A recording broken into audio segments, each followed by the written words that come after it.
how children with complex medical needs are doing after losing Medicaid coverage and being pushed onto state-run health insurance.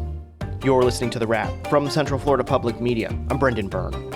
Across Florida, thousands of children with medically complex needs lost Medicaid, and now many of them are using state health insurance that doesn't cover their medications or therapies. The Florida Healthy Kids Corporation is a state insurance program for low-income families and for healthy children that occasionally get sick. However, last year, kids with chronic conditions who once relied on Medicaid were moved to Healthy Kids, which isn't, in many cases, covering their needs.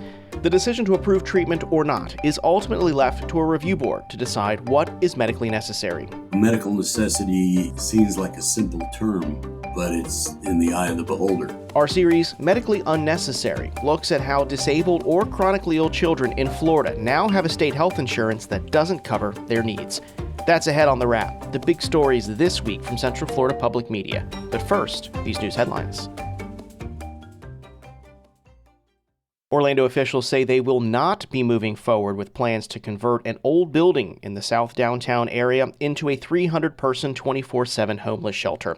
Central Florida's Public Media's Lillian Hernandez-Carballo has the story. The building in question was the old Orange County Work Release Center on Cayley Street. The place has a good layout for a shelter, and it wouldn't break the city's piggy bank. But longtime residents of the area, which is known as SoDo, organized against the idea. Fourth-generation resident James Krozik says it's not a matter of not in my backyard, but a genuine concern of how the city was mishandling the issue while leaving the community out of the conversation. They were kind of having it both ways as far as like painting us to be the heartless, NIMBY folks, but also like your best plan is basically to put them in a box where you expect them to stay 24/7. Like you're describing a prison. That's it. Problem solved. It's like, okay, I can't believe that I'm like losing the moral high ground here. Mayor Buddy Dyer says the city is not giving up and will continue to work on solutions to homelessness. Lillian Hernandez-Carballo, Central Florida Public Media. Lillian Hernandez-Carballo is a Report for America Corps member.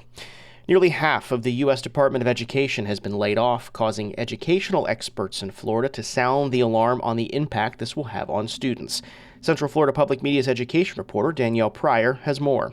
Nearly half of the U.S. Department of Education were pink-slipped on Tuesday. Florida Education Association President Andrew Spar says he's especially worried about the impact on students with disabilities. The federal government protects those students' rights to a fair, appropriate public education.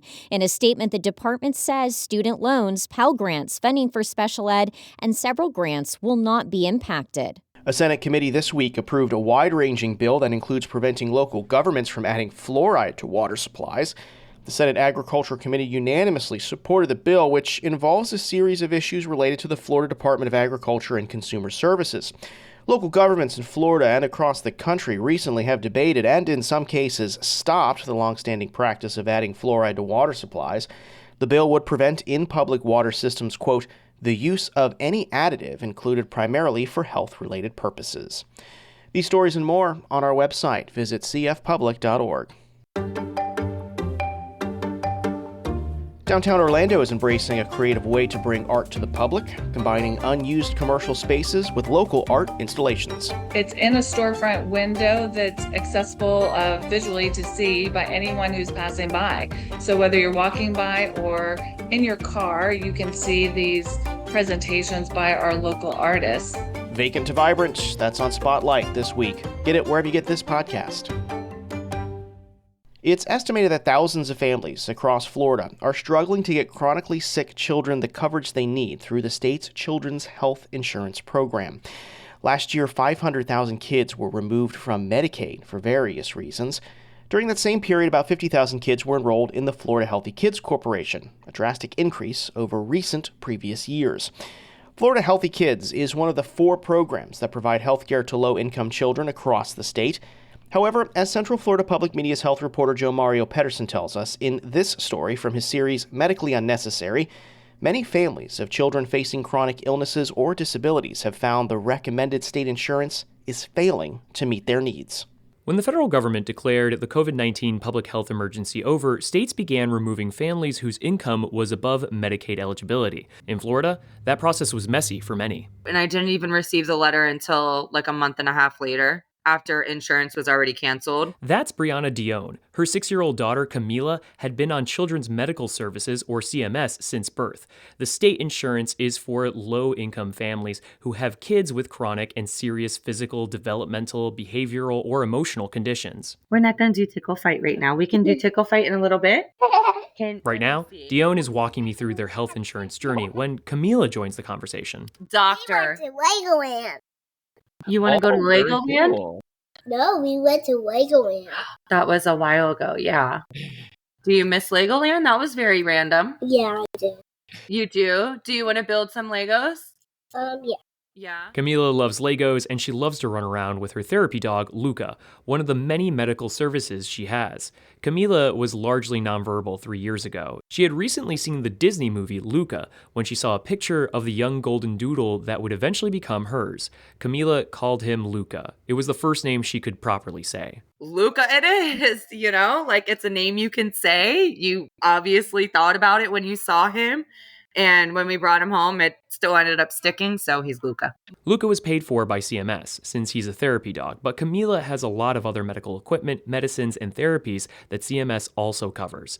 That's because Camila had a rough start to life. She was born black and blue and without a heartbeat. She didn't start breathing independently for like 9 minutes. Her heart rate came back at 7 minutes. Resuscitation after birth, and then off to the NICU she went. Camila still faces a number of health challenges. She's on the autism spectrum. She also has respiratory and heart issues. But chief among Camila's medical challenges is a condition called hypogammaglobulinemia. It's an immune disorder where the body doesn't produce enough antibodies to fight infection. Camila's body does not know how to protect itself from viral, bacterial, or fungal infections. If she gets a really bad cold, if she gets COVID or anything like that, it could easily become sepsis. Camila receives a weekly infusion of antibodies through her belly to help her immune system. CMS paid for that up until last September. That's when she was dropped from CMS and transitioned to Florida Healthy Kids. Her new insurance didn't cover the cost of her therapies, her medical equipment, and most importantly, Dione says, that weekly infusion, which alone is about $15,000. It completely changes our life. We can't leave the house. Long story short, we can't leave the house. It's not worth exposure. Everywhere we go when she's not on her infusions, we come home and she's sick. And she's not just kind of sick, she's rushing her to the ER sick. Camila went without infusions for 3 months, which hurt her immune system and did away with the immunity previously built up. Like completely devastating to any ground that we had even made with her infusions, because you can't stop doses. You stop doses and it's like starting all over again.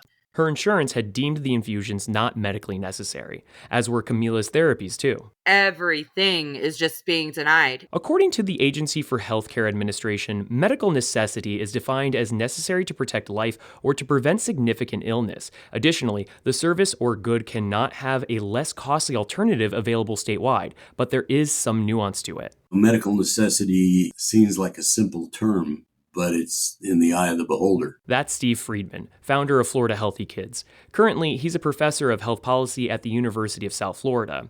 He says Florida Healthy Kids insures families through private companies. How those companies determine what is medically necessary is up to their own review board. If you're the beholder with the cash, your view of that may be different than if you're the beholder of the patient. That could leave families feeling powerless, but Friedman points out they do have options.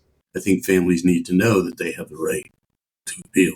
Now, whether those appeals get approved is another thing. But according to Florida Healthy Kids, the rate of upholding denials for the last 4 years has held steady between 60% and 68%. If families appeal twice to an insurance company only to see the denial upheld twice, Friedman says that they can also pursue judgment from an independent review organization. But historically, not a lot of effort has been made to inform families of that option. Most families don't know that. Most providers don't know that. And so they think that the first no is the final no. And there are modes of appeal, and it's not so transparent.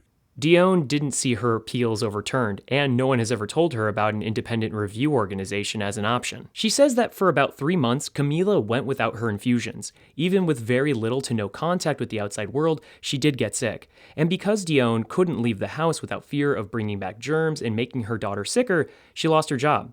It's that very thing, Dione losing her job, that requalified Camila for CMS. Sacrifices have to be made in order to keep my kid alive. CMS is the program that would benefit the most under a Florida Care expansion that was supposed to happen last year. That expansion would open up eligibility for subsidized children's insurance for families making 300% of the federal poverty level. The expansion would help many families like Dione qualify without a loss of income, but the expansion is on hold indefinitely due to a state lawsuit.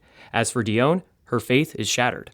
It's really eye-opening and terrifying to know that, God forbid, if anything happened to me or to insurance, my kid's life is going to mean absolutely nothing to this world. Joe Mario Pedersen, Central Florida Public Media. Listen back to the entire 4-part series, Medically Unnecessary. It's on our website, cfpublic.org. That's it for the wrap this week, but stay listening. Central Florida's small businesses that rely on the labor of undocumented immigrants would be impacted if any of the 4 bills that propose to expand the E-Verify program in Florida become law. E-Verify is a federal online system that confirms whether an employee is eligible to legally work in the United States. Central Florida Public Media's Rick Brunson reports on the bills moving through the legislature that propose tougher fines and enforcement and could make it harder for the region's tourism, agriculture, and construction businesses to find workers. That's next week. This podcast is produced by Central Florida Public Media with assistance from News Director LaToya Dennis and Digital Director Ryan Ellison. Editing this week from Joe Mario Pedersen. Thanks, Joe Mario. I'm Brendan Byrne. This is The Wrap.